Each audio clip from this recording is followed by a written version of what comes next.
Nous n'avons pas de mission d'âme, mais nous avons une mission de vie. Alors, je sais que cette phrase peut déranger. Certains vont se dire, mais n'importe quoi, si nous sommes une âme et nous avons une mission d'âme. Et bien sûr qu'il y a une mission, mais il va falloir distinguer la mission d'âme et la mission de vie.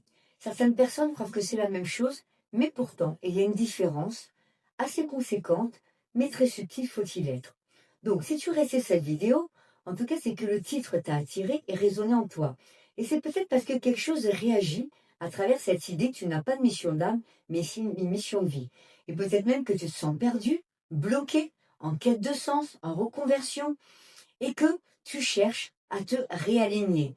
Et qu'automatiquement, tu essayes de trouver des vidéos qui t'aident à trouver ta mission. Mais là, ça va pas être ta mission d'âme, mais ta mission de vie.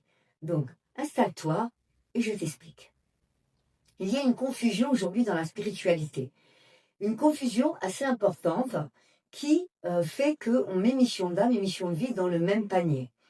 Même mission d'âme, mission de vie, vocation, appel, sens de vie, tout est mélangé comme on mélange canalisation, télépathie, médiumnité. Maintenant, la spiritualité, on prend les mots, on fait un grand fourre-tout et on n'arrive plus à distinguer exactement quoi de quoi. Donc, aujourd'hui, on va faire la différence entre la mission d'âme et la mission de vie. Tu verras, c'est très clair et c'est très simple. Mais ça mérite d'être distingué.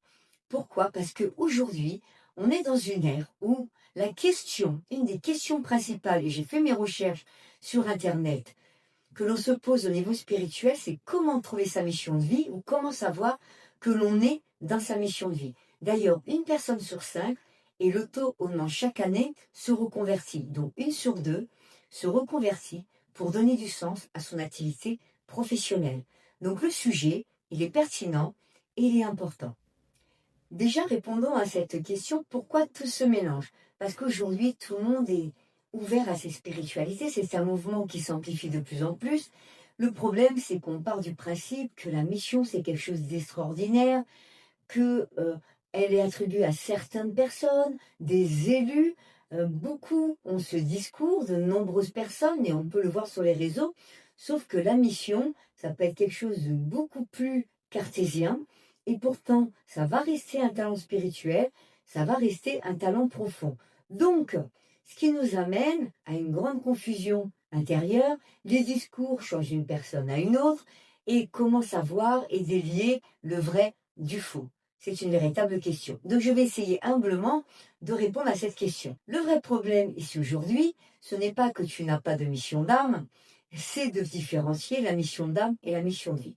La mission d'âme, c'est l'âme qui décide de s'incarner dans une forme humaine pour expérimenter cette vie humaine sur Terre.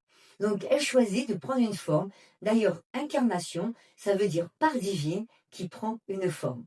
Là, c'est la forme humaine, mais ça peut être une forme végétale, une forme minérale ou une forme animale. L'homme est animal, mais c'est pour différencier nous, les humains, dans notre incarnation, d'un animal qui va être proche de nous, ou même loin pour les animaux sauvages, évidemment. Et donc, ça, c'est la mission de l'âme. Et c'est son unique objectif. Elle veut élever sa conscience, et pour cela, elle va prendre cette forme humaine. Alors que la mission de vie, c'est autre chose. La mission de vie, c'est découvrir ton talent spirituel et l'incarner. Donc, c'est ce qui fait la différence avec la mission d'âme. La mission d'âme, c'est une traversée. La mission de vie, c'est une incarnation dans le milieu professionnel, pourquoi pas, mais peut-être personnel. Certains peuvent faire un travail et à côté, venir expérimenter leur talent profond, par exemple faire de la création de bijoux ou faire de la peinture intuitive et à côté avoir un autre travail. Majoritairement, au bout de quelques temps, le talent devient une activité professionnelle. Donc, la mission d'âme, on est plus dans une recherche d'expérimentation autour de l'élévation de la conscience, alors que la mission de vie, c'est incarner justement sa conscience. Incarner l'âme à travers notre talent spirituel. Certains pourront utiliser le mot de pouvoir ou de capacité. Peu importe le terme que nous allons utiliser, c'est notre talent spirituel et nous allons en faire une activité concrète dans notre vie. Et tout le monde a un talent spirituel. Personne est dénué de son talent spirituel. Mais la question qui va se poser à ce stade, c'est quel est mon talent et comment trouver son talent, donc comment trouver sa mission de vie. Quel est mon talent profond que je dois incarner pour prendre ma place dans ce monde et faire ce que je suis censé faire en venant ici à travers cette incarnation. Répondre à cette question est très simple et pourtant très compliqué. Avec des outils, avec une compréhension de qu'est-ce qui bloque à trouver sa mission de vie, on peut facilement y accéder. Mais ça ne se révèle pas, ça s'incarne. Ça ne se dit pas, ça se vit, ça se découvre.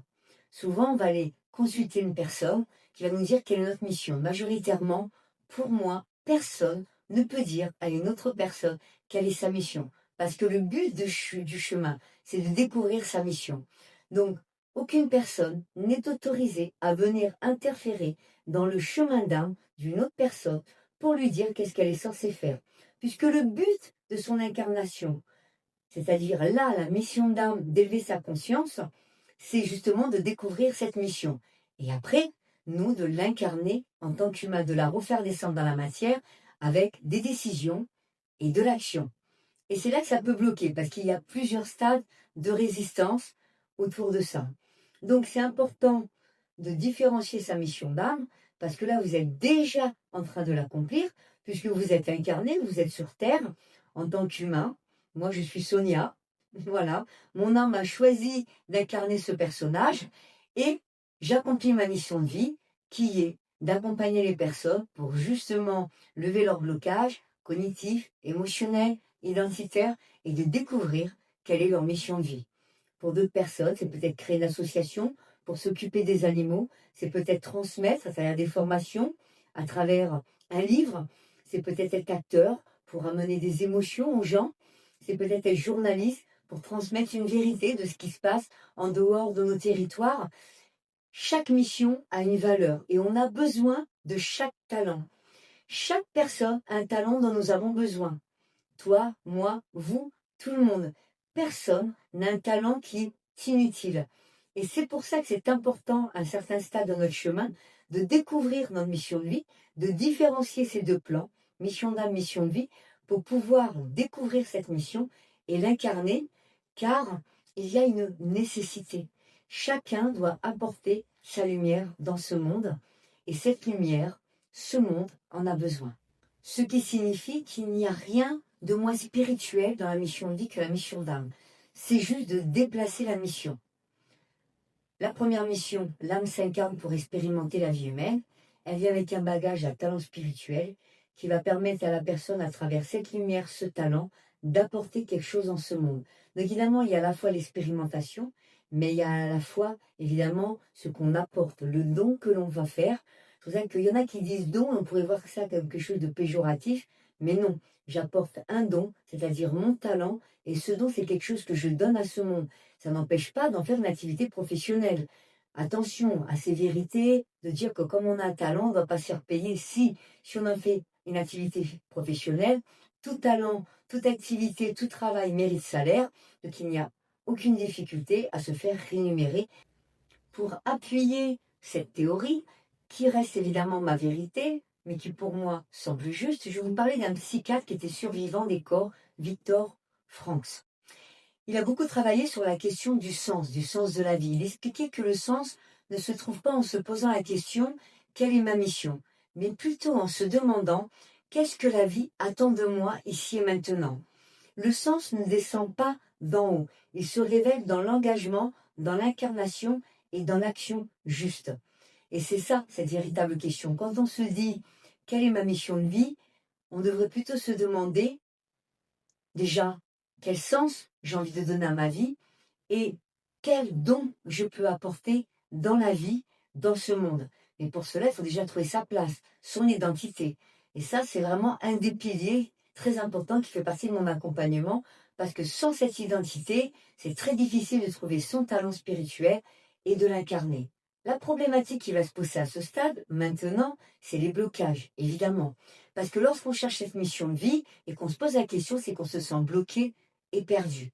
Alors, pourquoi nous nous sentons bloqués? Pourquoi ces résistances au moment où nous cherchons notre mission de vie? Déjà, parce qu'il y a cette confusion. Et en effet, en étant plutôt dans la quête de la mission d'âme, on cherche quelque chose qui est déjà en train de s'accomplir, puisque vous êtes là, comme je l'ai expliqué tout à l'heure. Deuxièmement, parce qu'elles cherchent d'en haut. Ensuite, elles doutent de la valeur de leur talent. Donc c'est manque de légitimité, d'estime de soi, on ne connaît pas sa valeur personnelle, donc elles n'osent pas incarner ce qu'elles portent. Combien de personnes j'accompagne qui ont des appels, qui sentent qu'il y a quelque chose en elles qui vibre, elles ont envie d'aider les gens, elles sentent qu'on vient les consulter pour avoir des conseils et qu'il y a véritablement quelque chose qui se joue. Mais elles se disent, moi, j'aurai ce talent. Est-ce que véritablement j'ai quelque chose à faire ici? Et donc elles vont s'effacer. Elles vont se mettre en discrétion. Ou alors elles ont un talent de musique ou de peinture. J'accompagne d'ailleurs en ce moment quelqu'un qui chante. Elle a un talent inouï et elle écrit ses propres textes qui sont d'une qualité extraordinaire. Mais elle se cache parce que elle pense que ça ne va pas plaire et qu'elle ne peut pas réussir. Dès lors, on vient se bloquer. Donc des fois, on est déjà dans sa mission de vie. On a déjà l'appel, mais la résistance va arriver. Et on ne va pas passer à l'action. Ça, c'est une résistance assez importante. J'en ferai peut-être une autre vidéo.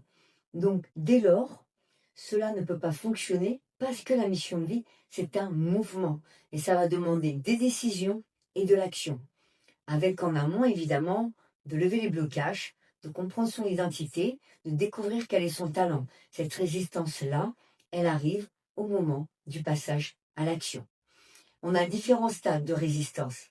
C'est pour ça que dans l'accompagnement, on passe plusieurs piliers qui vont lever à chaque fois les résistances qui peuvent se présenter à nous pour que les choses soient plus fluides et que l'on puisse découvrir, trouver cette mission de vie et l'incarner. Si toi aujourd'hui, tu cherches ta mission de vie, que tu viens de découvrir cette vidéo, tu te dis mais en effet oui, c'est exactement ça, c'est les résistances que je ressens, c'est la confusion que j'avais dans mon esprit. Mais pas une mission perchée, une véritable mission ancrée à travers la découverte de ton talent spirituel dans une direction concrète et incarnée.